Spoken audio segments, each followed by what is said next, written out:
Pada kali ini, saya akan menjelaskan tentang pelanggaran etika di PT Toshiba.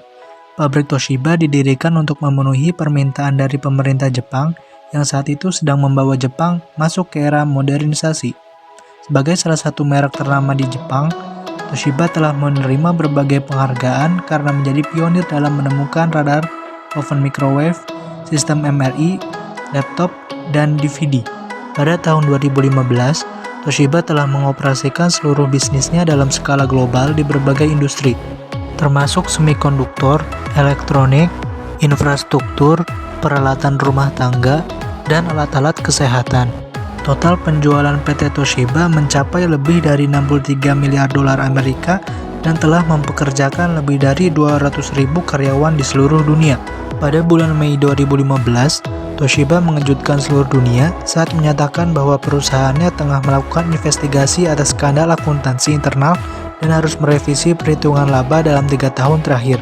Pengumuman tersebut sangat tidak disangka karena Toshiba telah menjadi lambang perusahaan Jepang yang sangat kuat. Setelah diinvestigasi secara menyeluruh, diketahuilah bahwa Toshiba telah kesulitan mencapai target keuntungan bisnis sejak tahun 2008, di mana pada saat tengah terjadi krisis global. Krisis tersebut juga melanda usaha Toshiba hingga akhirnya Toshiba melakukan suatu kebohongan melalui accounting fraud senilai 1,22 miliar dolar Amerika. Tindakan ini dilakukan dengan berbagai upaya sehingga menghasilkan laba yang tidak sesuai dengan realita. Pada tanggal 21 Juli 2015, CEO Hisao Tanaka mengumumkan pengunduran dirinya terkait skandal akunting yang ia sebut sebagai peristiwa yang paling merusak merek Toshiba sepanjang 140 tahun sejarah berdirinya Toshiba. 8 pemimpin lain juga ikut mengundurkan diri, termasuk 2 CEO sebelumnya. Nama Toshiba kemudian dikeluarkan dari indeks saham dan mengalami penurunan penjualan yang signifikan.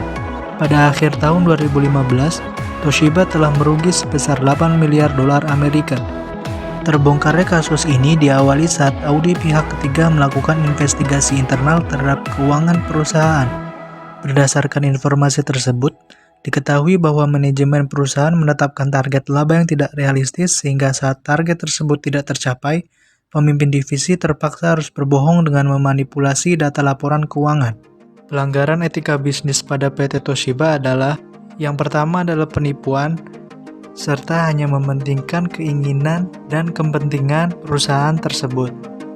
Di video ini saya akan menjelaskan tentang etika bisnis di PT Danone Aqua.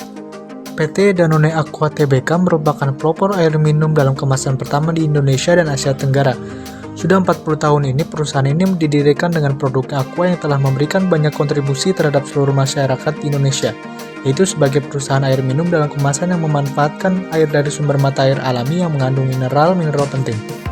Telah banyak penelitian yang dilakukan dan menyatakan bahwa Aqua aman untuk dikonsumsi dan baik untuk kesehatan.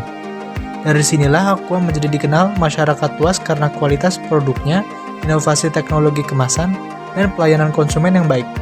Selain itu, Aqua juga telah diakui oleh PBB dan Badan Pengawasan Makanan dan Obat-obatan di Amerika. Dari hal ini kita bisa lihat bahwa perusahaan ini sangat bergantung pada sumber daya air, sedangkan ketersediaan air untuk kelangsungan usaha perusahaan sangat dipengaruhi oleh kondisi lingkungan sumber air tersebut yang tidak terlepas dari keberadaan masyarakat yang tinggal di daerah setempat.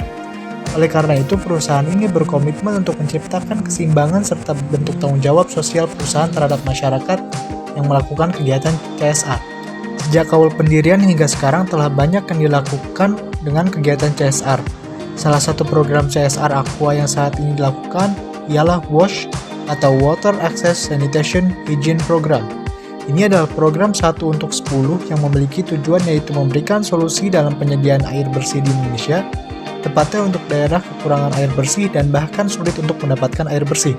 Program ini akan dilaksanakan di Timur Tengah Selatan dan telah melalui survei, daerah tersebut merupakan wilayah yang tepat karena terjadi kelangkaan air bersih.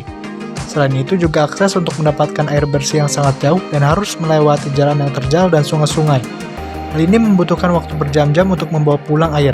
Selain itu, masalah kelangkaan air di sini juga sangat berpengaruh terhadap banyak aspek, misalnya munculnya berbagai penyakit demam berdarah, diare, hingga malaria, dan hal lain. Yaitu anak-anak mau tidak mau harus membantu orang tua mereka untuk mendapatkan air bersih sehingga waktu belajar mereka terabaikan. Selanjutnya yaitu kegiatan penanaman pohon oleh Danone Aqua. penanaman pohon oleh Aqua Group sebagai bagian dari program konservasi untuk menjaga kualitas dan kuantitas air di lahan bersama dengan kontribusi dengan pihak-pihak terkait di area konservasi.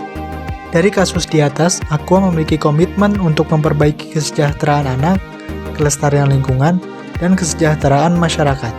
Dan itu merupakan etika bisnis yang baik.